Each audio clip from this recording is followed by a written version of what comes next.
కుటుంబ సభ్యులతో పడుకున్న వేరైని కుటుంబంలో ఉన్న సభ్యులందరినీ భయభ్రాంతులకు గురి చేసి దుర్మార్గంగా పోలీసులు చేయడం మేము అందరం కూడా గర్హిస్తున్నాం.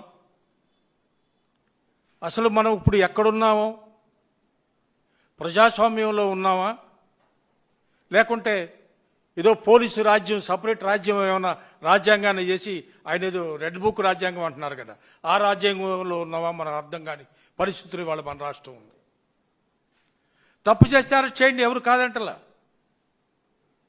చట్ట ప్రకారంగా మీరు చేయాల్సిన పనులు చేయండి.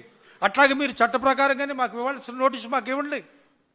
కానీ అర్ధరాత్రి ఇంట్లో ఉన్న పిల్ల పాపలతో ఉన్న అందుట్లో పిల్లల్లో కూడా ఒక పిల్ల హ్యాండిక్యాప్గా ఉండే కుటుంబం, అది కుటుంబాన్ని భయభ్రాంతులు చేసి ఆ విధంగా తీసుకెళ్ళడం ఎంతవరకు సంభవం?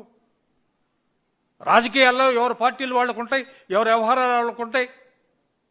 అంత మాత్రం చేత రాజకీయంగా ఎవరో ఏదో పనిచేస్తున్నారనో, ఓ పార్టీ కష్టపడుతున్నారనో, వాళ్ళ ఒక విధంగా బాధ పెడితే వాళ్ళందరూ భయపడతారని ఆలోచిస్తున్నారా మీరు?